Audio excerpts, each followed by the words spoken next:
आज बेसिकली हम district court में पेश हुए हैं और खान साहब के ऊपर ये वो मुकदमात थे जो आज जिनमें हम पेश हुए हैं। 25 मई को आपको पता है कि आज़ादी मार्च पीसफुल प्रोटेस्ट था और उसके ऊपर एक दिन में 19 FIR दर्ज कर दी गई और अभी तक वो जो मामला है वो अभी तक कोर्ट में चल रहा है। आज हमने दरखास्त दी है शेख रशीद साहब की तरफ से, इमरान खान साहब की तरफ से कि उनको प्रोड्यूस किया जाए, उनको अदालत में लाया जाए। फेयर ट्रायल जो आइन का आर्टिकल 10A है वो वाज़ेह तौर पर आईने पाकिस्तान जो है वो प्रोटेक्शन देता है, तो उसकी रोशनी में हर शहरी का जो पाकिस्तान का है उसका हक है और वो दिए जाना चाहिए।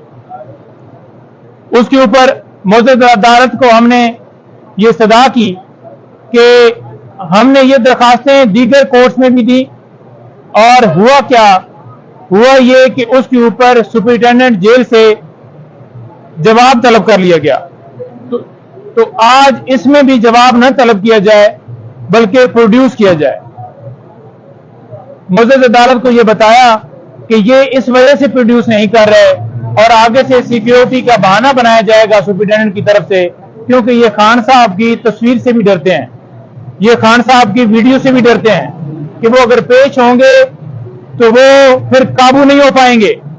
तो इस खतरे की वजह से कभी जो है वो कोई बहाना बनाया जाता है कि ऑफिशियल सीक्रेट एक्ट के तहत कार्रवाई की जा रही है और कभी ये कहा जाता है कि सिक्योरिटी के खदशात हैं। और हालांकि जब हम कह रहे थे कि डिस्ट्रिक्ट कोर्ट में पेश नहीं हो सकते, उस वक्त जो है वारंट निकाले जाते थे कि उनको पेश किया जाए। और आपको पता है कि 26 घंटे ऑपरेशन जो है उन वारंट्स की वजह से जमान पार्क के अंदर हुआ और कितना नुकसान हुआ, लोग जो है उसके अंदर शहीद हुए, क्या क्या हुआ।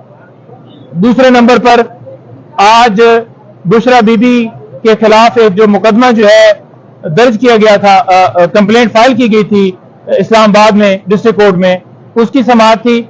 उसमें हमने जो है वो आज आर्गूमेंट्स के लिए भरपूर पुश करने की कोशिश की कि हम बिल्कुल तैयार हैं, लेकिन सरकार की तरफ से आज ये कहा गया कि पहले जो है ये करें या हमें थोड़ा टाइम दिया जाए जी, और हम फिर तैयार होके आएंगे और फिर जो है वो इसके ऊपर जो है आर्गूमेंट्स करेंगे।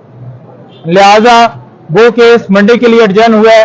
आप सबको पता है कि खान साहब के ऊपर केसेस बना के ये खान साहब को तोड़ नहीं सके और अब यानी कि ये सिलसिला जो है उनकी बहनों, उनके घर के तक, उनकी वाइफ तक, उनके ऊपर केसेस बनाए गए हैं और उनके ऊपर जो है वो कंप्लेंट फाइल की गई हैं। कभी उनको कहीं पेश किया जाता है, कभी FIA नोटिस दे रही है, सिर्फ और सिर्फ हिरासा किया जा रहा है, कभी डायरी वाला किस्सा निकाला जाता है और कभी जो है इद्दत के दौरान जो है वो निकाह का जो है वो एक झूठा सा केस जो है वो फाइल किया जाता है। तो ये सारी एक ऐसी टैक्टिस हैं जिनसे ये तोड़ने की कोशिश कर रहे हैं, ये इनके वहम है जो निकाल दें। किसी तरह से ना खान साहब को, उनकी फैमिली को, किसी बंदे को ये तोड़ नहीं सकते। और उनके जो खान साहब को जो सपोर्ट करता है, पूरा पाकिस्तान जो है उनके साथ खड़ा है, किसी एक बंदे को ये तोड़ नहीं सकते।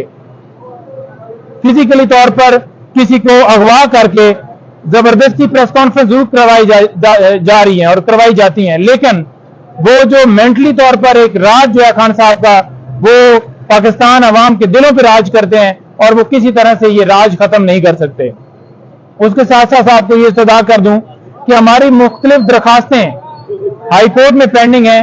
हम ये मुतालबा करते हैं, सदा करते हैं कि वहां पर दरखास्तें तमाम जो है वो फिक्स होनी चाहिए। वो कौन कौन सी दरखास्तें हैं वो आपके सामने रखना चाहूंगा। एक, हमने क्वैशमेंट फाइल की है साइफर केस के अंदर जिसके ऊपर भी फैसला नहीं हो रहा, और हमने बेल फाइल की है साइफर केस के अंदर, उसके ऊपर फैसला नहीं हो रहा।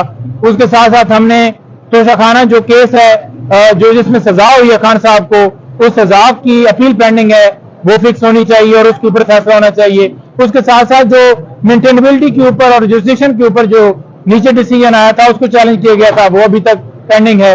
खान साहब की प्रोटेक्शन हमने मांगी है कि किसी मुकदमे में गिरफ्तार न किया जाए, वो भी पेंडिंग है।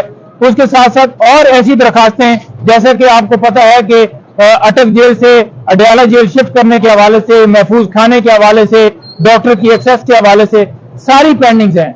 उन तमाम के ऊपर फैसला होना चाहिए आईन पाकिस्तान फेयर ट्रायल का हक देता है और उन्हें इंसाफ देना चाहिए। इंसाफ के तकाजे तभी पूरे होंगे जो कि उनकी दरखास्तें पेंडिंग हैं उनके ऊपर समाअत होगी और फैसला होगा। जी, कोई सवाल जी?